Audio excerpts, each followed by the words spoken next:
going to start up today with what is the AIM Act, why is it important, and what 3 things should contractors do to prepare for this transition.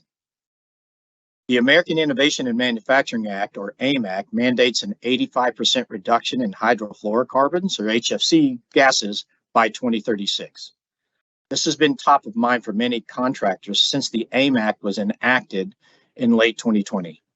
The initial phase of this policy had a limited impact on refrigerant availability, but the next phase of the EPA regulation is scheduled to deploy on January 1st, 2024. It takes an additional 30%, so a 40% total reduction in HFC production and imports. As the most significant step down to date, this reduction is poised to create a significant impact on the availability of common HFC refrigerants, including R410A. But it also creates opportunity for contractors to enhance efficiency and find operational savings. Developing a proactive strategy now will help ensure the transition and minimize the risk of stranded equipment in the future. As contractors develop their strategies, it's important to prioritize 3 key goals. 1, maximize R410A recovery and reclamation. 2, staying up to date with current certification and licensing requirements. And 3, A2L refrigerant safety training. Let's start off with recovery and reclamation. First, let me start out by saying there are no direct replacements for R410A in the market today.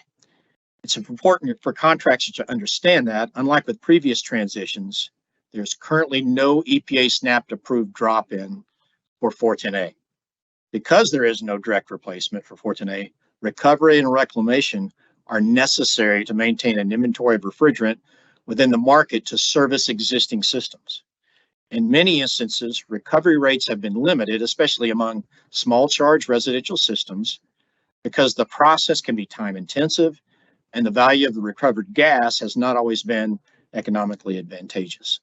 Contractors who build a strong relationship with their refrigerant supplier or directly with a reputable EPA certified reclaimer can overcome many of these obstacles by establishing requirements for minimum volumes as well as purity levels on their return gas. Additionally, updating older inefficient recovery equipment to ensure they are compatible with A2L refrigerants and often will have improved evacuation rates can help to reduce the time invested to recovering HFC gases like R410A. As restrictions on R410A manufacturing are put in place for new products, we expect the value of reclaim will increase significantly. This is already happening in some markets. Contractors who establish relationships with their refrigerant suppliers and reclaimers can stay ahead.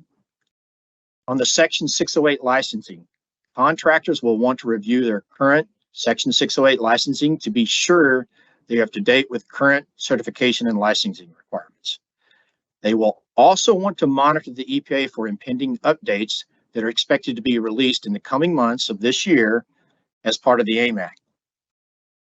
On the safety training for A2Ls, according to research from ASHRAE on A2L refrigerants, ignitions with A2Ls tend to produce weak flame fronts that propagate slowly and that will ultimately self-extinguish when the ignition source is removed. R454B's GWP means it breaks down quickly. It doesn't linger in the atmosphere as long as HFCs with higher GWP compounds, and thus provides greater environmental benefits. Training in safe use, handling, transportation, and storage of the new low GWP A2Ls is paramount to a successful transition. Contractors should lean on reputable resources from manufacturers like Johnson Controls, as well as trade and training organizations like ACA, NATE, and ESCO. This training is available now, and it's important for contractors to begin expanding their knowledge before new A2L equipment begins to enter the market late this year and early next year. This will help prepare for a successful transition. As refrigerant regulations continue to progress, robust R410A recovery and reclamation practices, proactive training, and a solid understanding of A2L safety can help ensure a successful transition to low GWP refrigerants. Remember, the next HFC step down is only a few months away. Contractors who prepare now will be better positioned to navigate the transition with limited disruptions and will gain a leg up on their competition as the availability of virgin R410A declines. And as a final reminder, Johnson Controls is here to help support you in this transition. Hi everyone, Don Gillis from Chemours. Today I wanted to discuss the importance of getting A2L training and some of the resources out there to get that training. Now, mildly flammable refrigerants, or A2Ls, are fairly new to all of us here in the US. And it's important for all of us to stay up to date on these mildly flammable refrigerants, or low flame propagation, if you will. This transition will be so much easier if you stay engaged with topics like the AIM Act or your state and local codes, for example. Don't wait until the equipment shows up on the job site. Whatever you do, please be proactive. Many organizations like Chemours have been out doing training for quite some time now. There's many great resources out there. Things like ACA has a nice online program. I know most of, if not all, the compressor manufacturers have training out there. Of course, Chemours does, and then you can't forget about the ESCO group also. If for some reason you have trouble finding a good training outfit to fit your needs, feel free to reach out to Chemours at optian.com, or you can always email me at don.gillis@chemours.com. I appreciate your time today. Be safe out there. As always, take care of one another, and I will talk to you soon. Thanks a lot, everyone. Bye.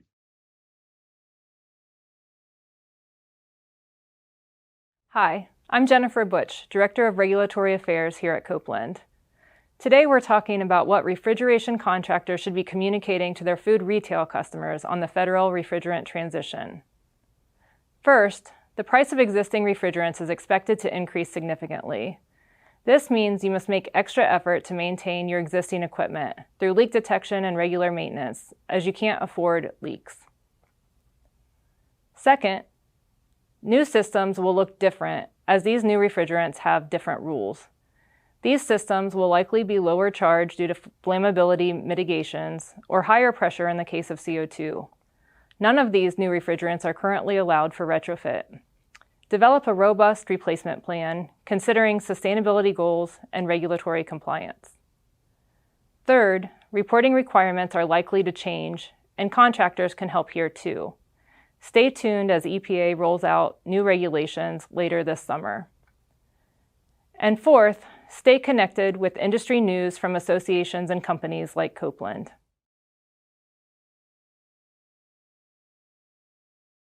Hi, my name is Kate Horton, and I'm the Vice President of Sales and Marketing at Hudson Technologies. And I'm here today to talk to you about the importance of refrigerant recovery and reclamation and what it all means to contractors. The AIM Act, which became effective on January 1 of 2022, is intended to reduce the consumption and use of virgin HFCs and aid our industry's transition to lower GWP refrigerants. The first impact was a 10% reduction in the availability of virgin HFCs for the 2022 and 2023 years. Starting in January of 2024, the step down moves to a 40% reduction in availability. Because not all building codes accommodate A2L refrigerants, as an industry, we are continuing to install new HFC systems. So we continue to increase the demand for these refrigerants, all while availability is decreasing. A supply-demand gap is anticipated, which can only be bridged by reclaimed refrigerant.